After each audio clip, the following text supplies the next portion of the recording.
welcome to the story of. I am your host, Michael Bowie.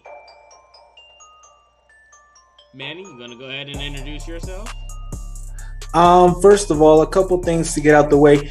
What's up, YouTube? Welcome to another episode of the story of DJ Davis. Welcome once again to all of our loyal subscribers. If you haven't already subscribed, hit that subscribe button. I'm not going to tell you again. Subscribe. Before we get started, a couple things to get out the way. I am wearing the do-rag. Michael, for whatever reason, won't get some Rogaine, so I just decided, you know what? Let me just put the cap on, make them feel welcome at home here in Bowie Films. Another thing to get out the way, these allergies, man, they're kicking my ass. So you guys excuse me for that. Speaking of ass kickings, though, I am joined here by the man, the one, the only, not Mike Tyson, not Mike Jordan, Mike, what is it? Bowie? Yeah, Bowie, not Booty. Michael Bowie. Story of JD episode 2. So you've given me a lot to address here. Number one, about the allergies. Maybe they have like some baby aspirin or baby allergy, baby Benadryl, something that you can take that would clear that up. That's number one. Number two, about the do-rag. I don't have anything to say. You just look stupid. And then number three, I put you at the bottom of the screen just because you're usually beneath us anyway in terms of height. So yeah, you probably can't see it, but the audience can see it. You're at the bottom screen. JD, you're up top with me because we are both above 4 feet 5 inches tall, if you did not know. But thank you everybody for joining us right here on Bowie Films, the story of with Jay Davis. Last week, first of all, before I even jump into it, Jay, thanks for being with us. How are you today? It's been a really phenomenal day. It's always a good time with you, Manny and Michael. Appreciate you. That's great. Well, last time that we met, we got to know Jay Davis and a little bit about you, where you came from, Detroit, growing up, how rough it was. I'm from Detroit. I know those kinds of stories and everything in terms of what you went through. But what we want to learn more about today is kind of your high school years. So we want to delve into that. Tell us like where you went, how that was in your high school years. So high school was a rush, to be honest. I went to 3 different high schools. Michigan Technical Academy, when it was in Detroit, they moved to Redford. Then UPrep in downtown Detroit, and then Annapolis and Dearborn. Had to get me out of there. But it was up and downs, man. It was up and downs, to be honest. Okay. And so, like, while you were there, were there any rough obstacles that you had to overcome? Any kind of rough moments? High school is probably like that point in everyone's life where you're just entering the stage of becoming a teenager. How was that for you? A confusing time, to be honest. Teenager, your hormones are raging all the time. So it's like, Manny, you'll get there one day. Yeah, I do understand you, Jay Davis, in terms of that. So you say that things were rough because of that. How did that make that rough with hormones driving and going wild? So when you're in a space that you can't necessarily articulate or express yourself to the fullest that you know how, you try and really fit in. Detroit's not necessarily known for like supporting people that stick out. I mean, if you stick out, if you're perceived as different, sometimes you're perceived, or that difference is perceived as weak. And if you are perceived as weak, then somebody gonna try you. Somebody gonna try and check you. So, you try and maneuver, try and blend in with the crowd, and try and get away as fast as you can. So you say different, and it's just, it's funny to me because I think that in everyone's life, we all have been bullied or looked at differently for whatever purpose. For me, it was the fact that I was thin or that I have glasses, and for Manny, it's everything about him that he was probably bullied for. But was there anything specifically that made those things difficult, those things that people would try and pick on you for inside of high school? I've always talked a little bit different than everybody else. I shared in the previous episode that I was really diligent or made to be in the dictionary. So I've always, been able to articulate myself in a way that kind of made me stand out. And as a result, Poindexter. or people were just kind of get into a fuss over nothing. So yeah, how I spoke was a little bit of a challenge, and like I said, not being able to express myself to the fullest that I know how, it was a little challenging for sure. How did that come into play? Because you just addressed the fact that in Detroit, you're not surrounded by the most supporting group of people. Now you're a black man in Detroit, right? And as you said, you can articulate very well. You're very well spoken. And even back then, you just mentioned you were very well spoken because you were made to sort of learn certain words, certain vocabulary. How did that come about, sort of being a black man in Detroit, which is a predominantly black city, or it's gentrified now. How was that growing up? Going to high school, you went to 3 different schools. You're a black man growing up, learning about himself in an environment that's not really supportive, but really well spoken. You hear all the time amongst, black folk, and even Hispanic folk, why are you talking white? And it's like, what does that mean? Just because I can speak well. How was that growing up? What was your experience like, with your peers, people of color, people, in the city? I always hated statements like that. You talk white, or you acting white, because always intelligence is always associated with what's white. There's always a stigma to say if you ever want to espouse for more, or if you want to reach up, then for some reason that's associated with whiteness. Being even wealth is associated with whiteness. So what I definitely wanted to do is to change the narrative. I wanted to show like black come in all different shades. You got, your cocoa brown, you got your dark chocolate, you got it all. You got your light skins out there, your high yellow folk. Like it's all of us, and as many different shades as there are different types of personalities. I mean, if you are raised in the church, you have a background or a strong foundation there. If you was raised in these streets, you have an idea or a perception there. So it took an idea to figure out who I am, figure out what's the best way to say this? You have to figure out where you can't compromise or where your goalpost is, and don't move there. So hey, y'all say what y'all want, but you ain't gonna put your hands on it, period. So inside of high school, we all have like these titles based on like whatever clique we would be in. Nerdy, or the jock, or the popular, or the not popular, or the what category would you place yourself in inside of high school? I think I would definitely be like a nerd, like, and I'm proud of that. I mean, that's okay. Like, I mean, at a point was teaching some of the courses in high school, because it's like I kind of got these concepts pretty quick, and it's like, hey, if I get it, then I can help teach you. So being inside that nerdy kind of clique, as was I'm still to this day a big nerd. You can see I'm rocking the Ghostbusters shirt. I'm a huge, and I don't care. People talk shit. Fuck you. Yeah, we can cuss on this show. Fuck you. I don't care. I'm a big nerd at heart, but I'm still super popular and loved. Manny, one day you'll get there. But what I wanted to say was the fact that, okay, you're part of the nerdy group. Did you have a lot of friends? Did you get to a point where like people had that respect? Because in the same aspect is that you grow inside of high school from freshman to like a senior. So did you get to that point of like, okay, it's not the same kind of treatment. You're not looked at as the typical nerd, even though you're a nerd at heart. Yeah, it did. So I kind of figured how to maneuver. Like in certain circles, you don't necessarily have to say certain things or even articulate yourself to the best that you can. You just kind of dumb it down a little bit and just make everybody else feel a bit comfortable. Whatever you're around, you kind of pick up. So if, dudes over here being swagged out, I kind of want to be swagged out too, so just to, like I said, show that commonality, like we come from the same place. So as different as we are the same people. As different as our stories are, if you're from Detroit, a lot of us have the same story. So it's like being there, like I said in the beginning, knowing who I was, figure out what my core values are, and kind of grow and develop off that. So yeah, it was a little, in the beginning of high school, you're kind of figuring out, it's different, it's new levels of freedom than middle school.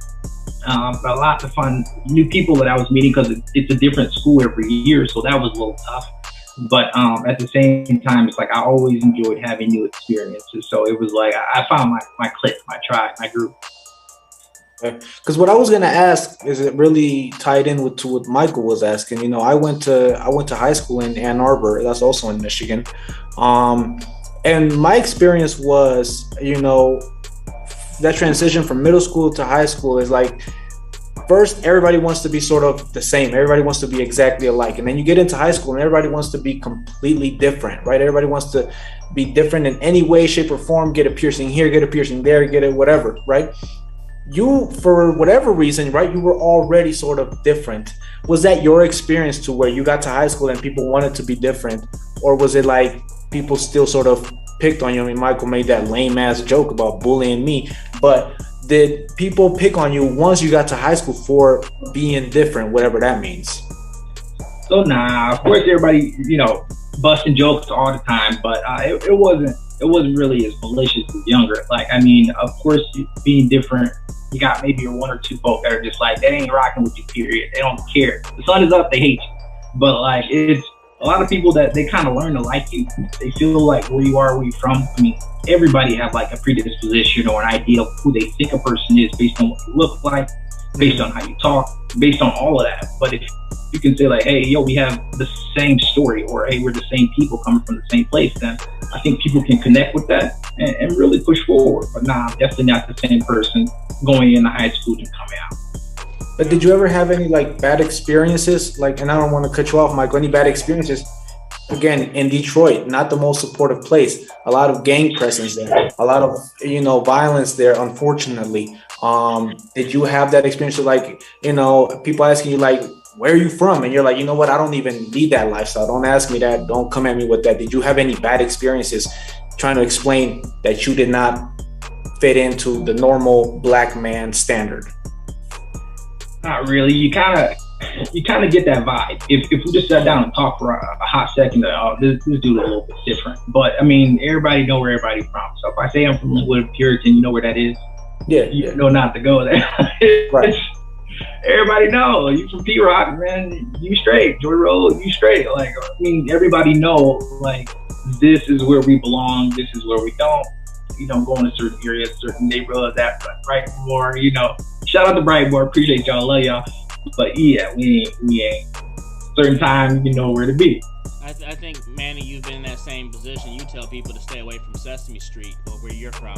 But in the same aspect, I do want to look at it from this, to backtrack just a little bit. And I know that this is a sensitive topic, but I do want to connect it because going through high school, was this the point where,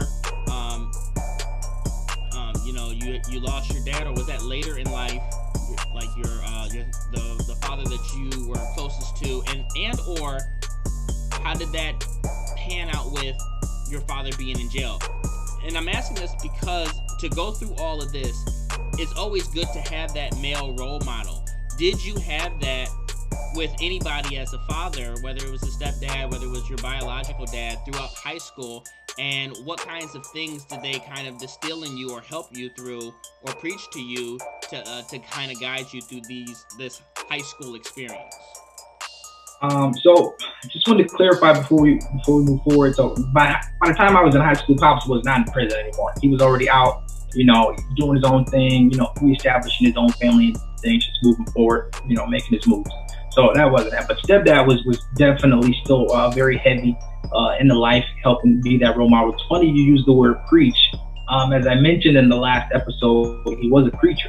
So if I'm not being told to be in the dictionary, then I'm heavily encouraged to be in my Bible. So he was a very principled man. Definitely taught me hard work in that regard, in that respect, to respect and treat women well. So he was definitely that pillar. I didn't lose Pops until college. I think it was definitely my sophomore year in violent transition. I was working for one of the largest retail banks in the country at the time, and it got the news and almost a complete shutdown, to be honest. I didn't necessarily know, when you're with someone and they've helped raise you and mold you to the individual that you are, it's like, out of here. It's like, no one's really, prepared for loss, even though we know it's inevitable. It's interesting that you say that, and that was actually the next point that we were going to jump into, was your college years. I bring it up because loss is something that we all deal with differently. I am a stand-up comedian, and so we deal with our pain through laughter. And right now, currently, both my parents are alive. I know no one lives forever, and when that day comes, it's going to be difficult for me. So I want to know, what was your college life like, and when you got to that point, you said that he passed away inside of your sophomore year, how that impacted you? Did that cause you to kind of be behind inside of your classes? Did it kind of cause you to be inside of a funk and not want to be around people? What college did you go to? Tell me about your college life and how that all went. So I was smiling a little bit toward the beginning when you said college life, because like I would say the first year or two I was crazy. So to be kind of brought up in a house with parents who are preachers, you're kind of sheltered a little bit boxed in to a regard. So once you get a taste of freedom, you just go wild. You're trying to enjoy and experience everything. For example, I was like a 3.9 average student throughout my through grade school. Then I got to university and it was like, don't laugh, 0.5 the first semester. I'm not laughing at no all. lie. Because I went my freshman year, I had a good GPA, but my sophomore year, I probably had that every semester and went down my sophomore year from partying. So I sympathize. So it was all that the first few years. I did not miss a party. I did not miss a club event. The kid was in there like swimwear. So like we had a good time. Man. College was a great life. That was my best time. I mean, you got to go there and live that experience and live from those mistakes. So tell me more. Well, I went to college in 2012. That's when I graduated high school. And it was freedom. Yeah, that's all I can kind of summarize it in a word. Nobody telling me what time I got to be in the house. Nobody telling me where I need to be. Like, I just was just out. So I met so many people from doing that, made a lot of terrible decisions in college doing that, apparently from the GPA. But I think I have a huge debt I think I owe to the experience. And I know a lot of people are kind of like, college ain't for me, or not everybody should go to college. But if you can have that experience, if you could be on campus, I would encourage it, man. You get to meet so many people who don't think like you, who don't have the experiences that you have, that has not experienced the trauma that you have. And so they can kind of give you a fresh set of eyes. They can give you an out perspective that can kind of help grow and develop. And I think that's kind of how I was. So like going into college, being raised in a household of faith, I raised pretty much fundamentals. Going in with a fundamental mindset in college. And it's literally the opposite mindset. Liberalism, like people are just open and free and expressive, and I got a little bit more comfortable expressing myself. Okay. So that was all, college was really all fun and games for you? There was no, aside from schoolwork, you didn't like work, you didn't have any extra, going on? Absolutely. I mean, I always worked. Going into college, I had a job, did not have a semester where I did not work. I was brought in, I went to school initially for medicine, pediatric cardiology. I had an idea that I wanted to, work on children's hearts. From the movie John Q, to be honest, I was in there like, come on, heartwarming. So I was like, all right, let's do this. And then you kind of think about it. At Wayne State, they have a pretty phenomenal medical school, got some chances to work in the labs with some doctors, phenomenal people.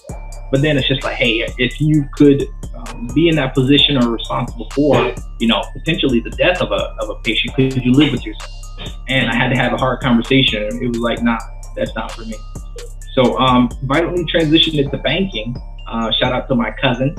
She got me into like I mentioned, one of the largest retail banks in the country. And I interned for like the first few years, and then I actually became a full-fledged mortgage banker over 18 states. So it was nothing but working 60 to 65 hours a week, on top of trying to have a full course load, about 16 credit hours, and trying to really maintain myself, my family after the transition of my dad in my sophomore year. So it was a lot to go through, a lot to live through, but I think it was definitely a learning experience.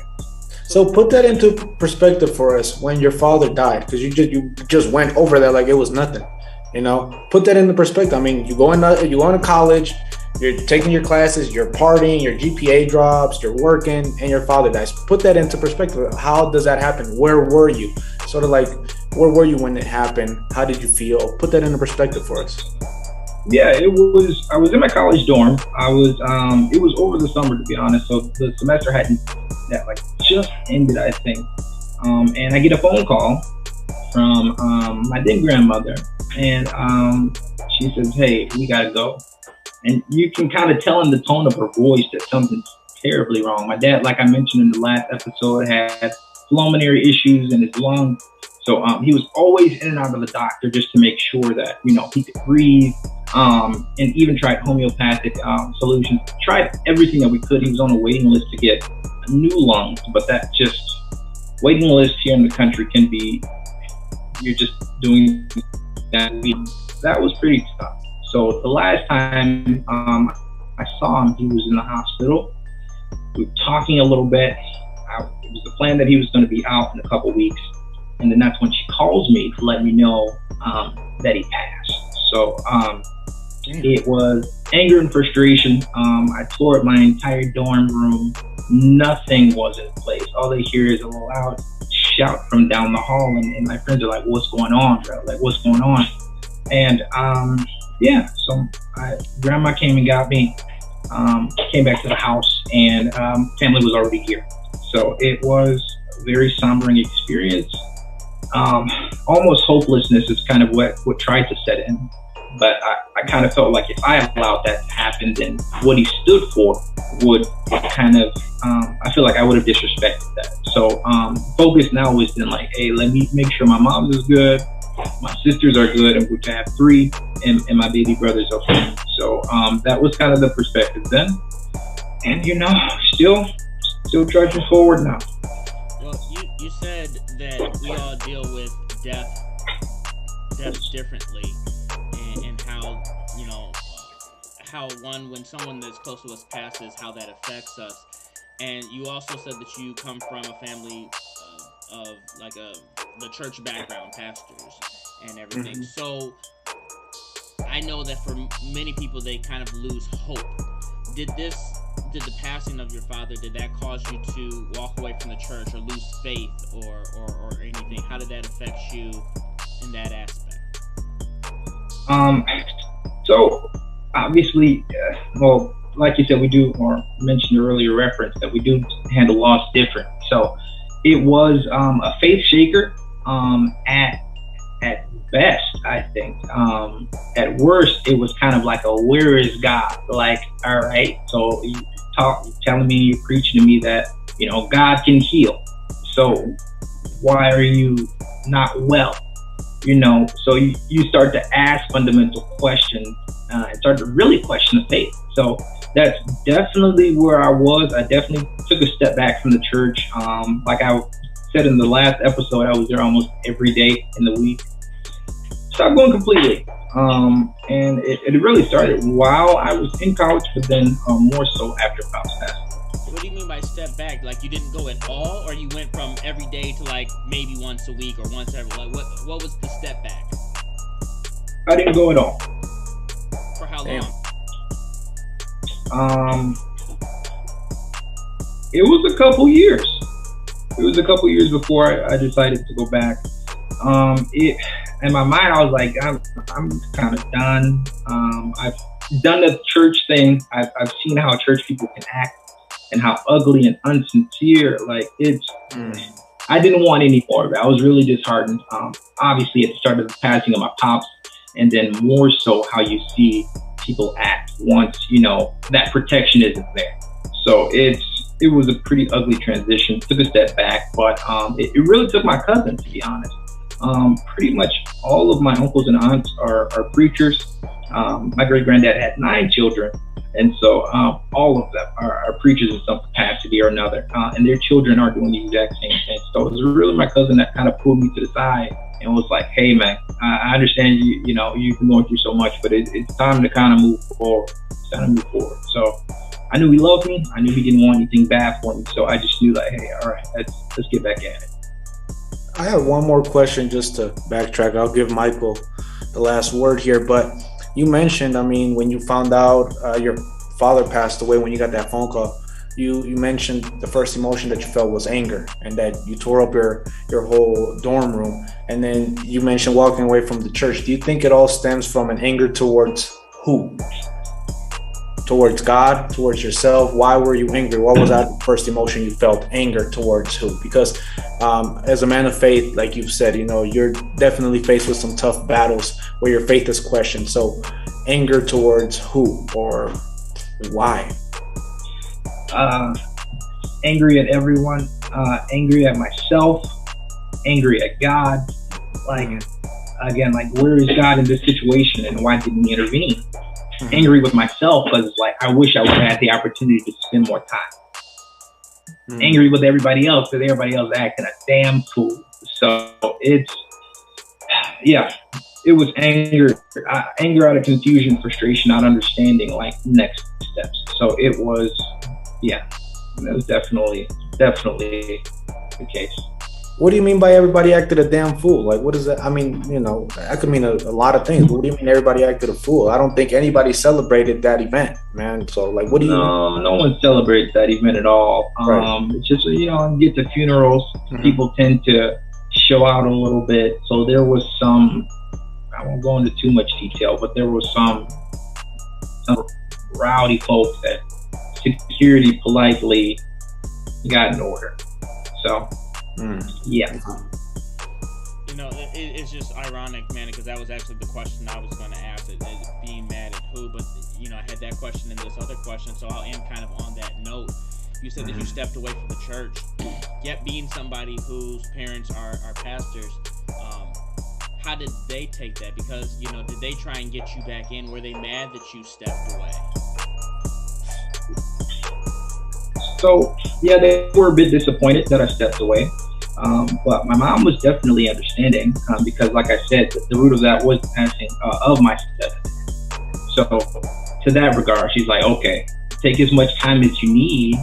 As long as you can walk away from the church, but as long as you don't want, you'll be in an okay position. I was like, I kind of thought at the same time those two things were synonymous.